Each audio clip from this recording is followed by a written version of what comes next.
Hello everyone. In the previous lecture, we have studied transport services that are available to the application. So in this lecture, we will discuss about the transport services that are provided by the internet. And next topic is TCP three-way handshake. So starting with transport services that are provided by the internet.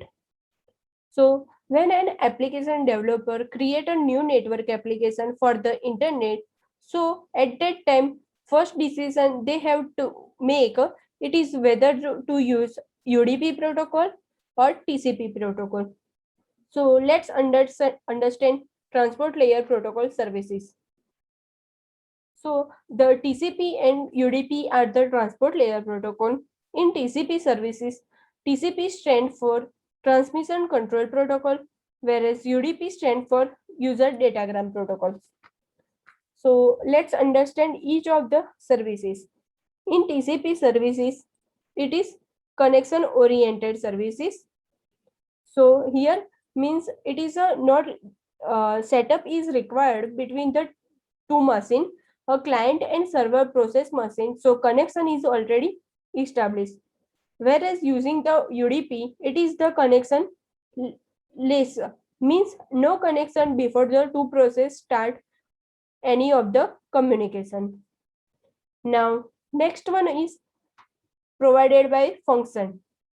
TCP provide point-to-point connection is established between the client and server before sending a message. Whereas using the UDP protocol, there is a no point-to-point connection is established before the sending messages. Then the usage of the TCP protocol is it is suited for the applications that require highly reliability and the transmission time is relatively less critical. Whereas in the UDP protocol, it is suitable for that application that need a fast, efficient transmission such as games.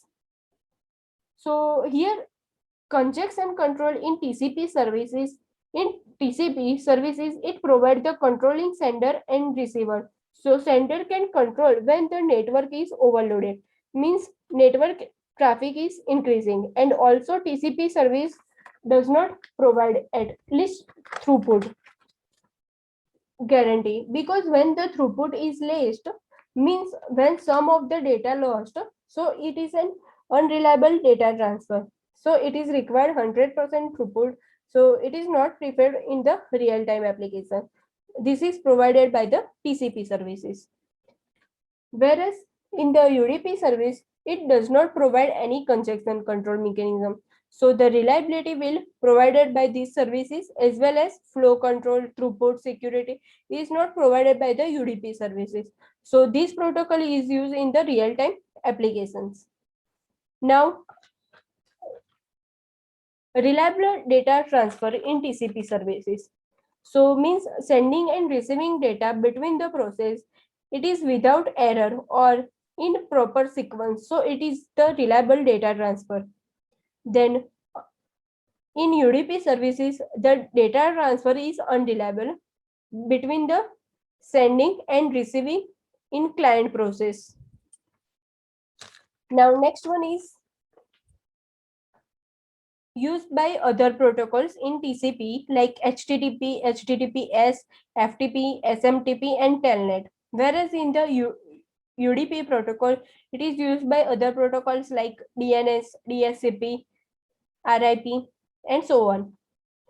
Then the sending the order of data packets is TCP rearrange of the data is specified, whereas UDP has the no inherent order as all packets are independent of each other. Then the speed of the transfer data is in TCP is slower compared to UDP, whereas UDP is the faster because there is a no error checking for the packets. Now next one is the data flow control. TCP does flow control, whereas handles the reliable way and congestion control, whereas UDP does not have an option for the flow control. Then next one is error checking in the TCP. So TCP does not error checking and error recovery. Here the packets are retransmitted from the source to destination, whereas UDP does error checking but simplify decimal packets, and error recovery is not obtained in the UDP protocol.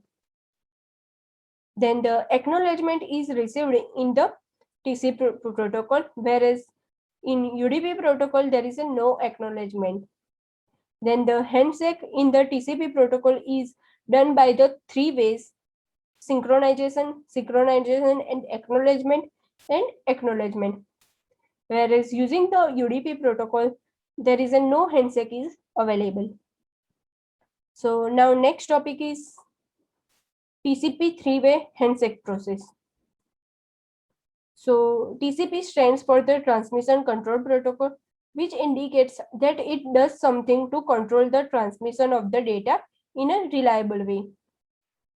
The process of the communication between devices over the internet, it happens according to the current TCP IP suite model, and the application layer is the top of the TCP IP model, whereas network reference application like web browser on the client side, it establishes connection to the server. So here from the application layer, the information is transferred the transport layer, where our topic is come to in the picture. Like the two important protocols of this layer is TCP and UDP. So out of which TCP is the, since it provides the reliability for the connection establishment. However, UDP is the DNS server to get the binary equivalent of the domain name used for the website. So now let's understand. TCP provides the reliable communication with something called positive acknowledgement with retransmission. So it is called as in the short form like PAR. So the protocol data unit of the transport layer is called as the segment. Now device is using PAR resend the data to until receives and the acknowledgement.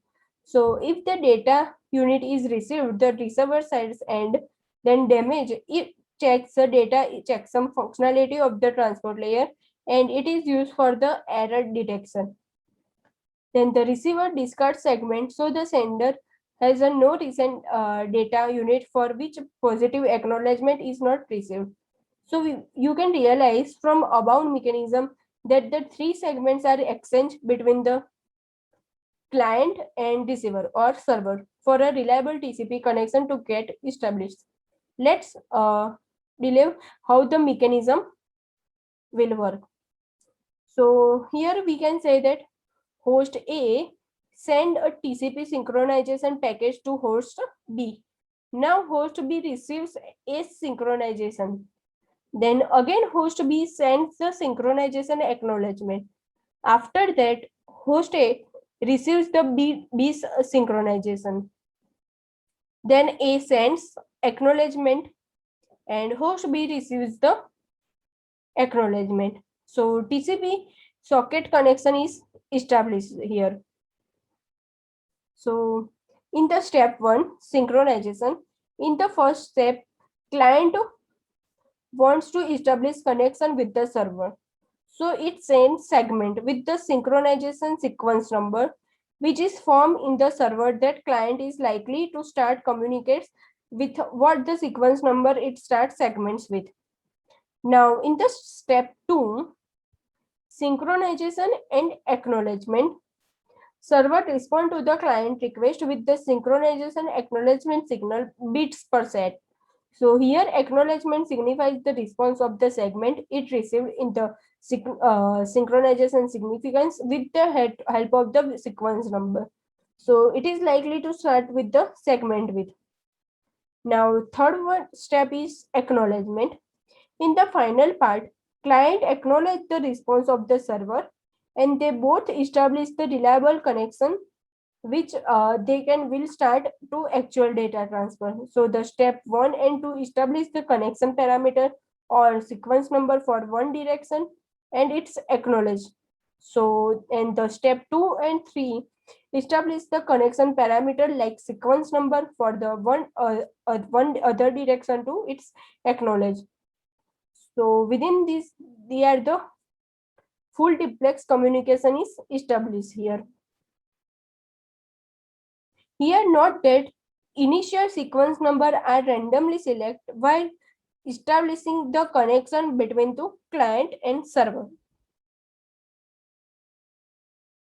Now, here in this slide, some protocols are defined in the short way.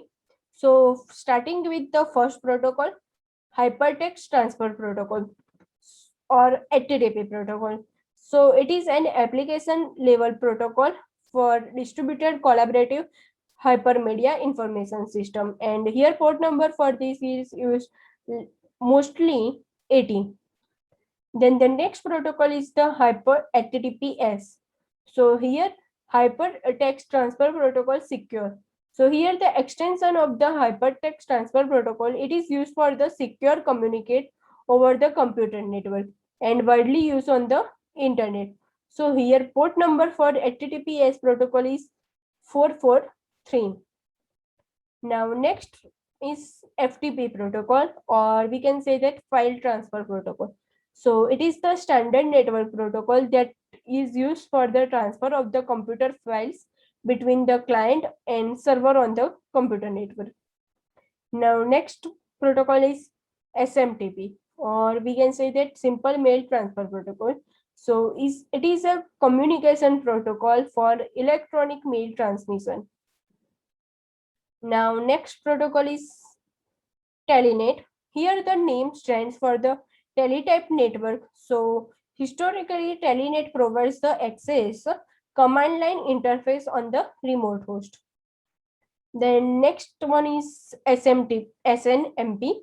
So it is called as the Simple Network Management Protocol.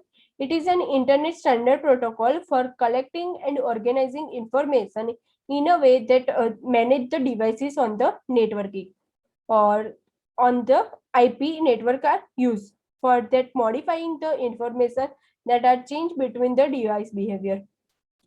Then next protocol is Dynamic Host Configuration Protocol or DHCP protocol. It is a network management protocol that is used to automate the process of configuring devices on the IP network.